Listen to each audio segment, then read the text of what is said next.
जय श्री जगन्नाथ। आम आज ये भिडियो पुणी POD 102 आमर जो प्राच्य पाश्चात्य काव्य तत्व तार चतुर्थ एककर आत्मपरीक्षण प्रश्नावली जो संक्षिप्त प्रश्न गुड़िक अच्छी तार उत्तर दबा मो सह जोड़ी रुहतु। मो दीर्घ उत्तरमूलक प्रश्नर उत्तर आपण मानक सुविधा देवी। चतुर्थ एकक एक नंबर क प्रश्न एकक यूनिट रे प्रश्नर उत्तर गुड़िक बेसी बड़ हुए एकदम छोट आंसर रही केवल गोटे गोटे टे बड़ रही। एक नंबर क आनंदवर्धन केउ ग्रंथर रचयिता?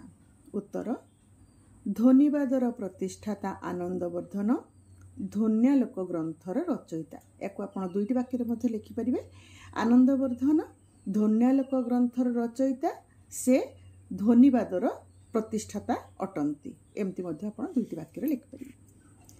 ख है लोचन टीका किए लिखिछंती? उत्तर ध्वनिवादर प्रतिष्ठाता आनंदवर्धनकर शिष्य अभिनव गुप्त आनंदवर्धनकर ध्वन्यालोक ग्रंथ को आधार करी लोचन टीका लिखिछंती। ग प्रश्न लक्षणा और व्यंजना मध्य पार्थक्य लिख। उत्तर लक्षणा और व्यंजना होची दुईटी शब्द शक्ति। आम जमी तीन शब्द शक्ति अच्छी पूर्व पढ़ले अभिधा लक्षणा और व्यंजना जोठारे शब्द प्रधान अर्थ को व्यक्त न करिकी बा प्रत्यक्ष अर्थ को व्यक्त न करिकी अन्य एक अर्थ को व्यक्त करिथाए सेठारे लक्षण शक्ति कार्य करे। जोठारे शब्द प्रधान अर्थ बा लक्षण सहित आउ एक गुप्त भाव बा गोटे अंतर्निहित अर्थ को व्यंजित करे बा अर्थ प्रकाश करे ताहा हेउची व्यंजना शक्ति। आम देखिए पार्थक्य भितर चार्टा पार्थक्य मुझे देइछि। लक्षण शक्ति है मु उदाहरण है मु तम समस्त को पढ़ीदेली। व्यंजना है घरे बाघ बसची। लक्षण शक्तिर अर्थर स्वरूप है गौण अर्थ प्रकाशित हुए। व्यंजना शक्तिर अर्थर स्वरूपटा गुप्त बा भाव अर्थ प्रकाशित हुए। तीन रे लक्षण शक्तिर अर्थ स्पष्ट थाए और निश्चित थाए किंतु व्यंजना शक्तिर अर्थ अस्पष्ट थाए और अनुमान योग्य थाए।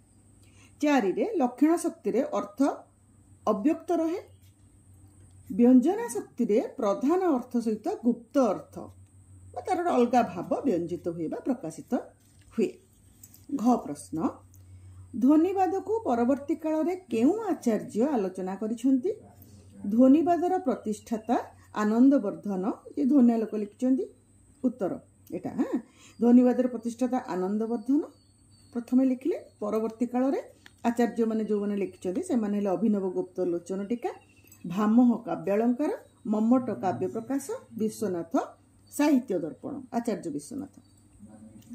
प्रश्न ध्वनि सिद्धांत अनुसार काव्य केते प्रकार? उत्तर ध्वनि सिद्धांत अनुसार काव्य तीन प्रकार यथा उत्तम काव्य मध्यम काव्य और अधम काव्य। उत्तम काव्यर तीन भेद रही यथा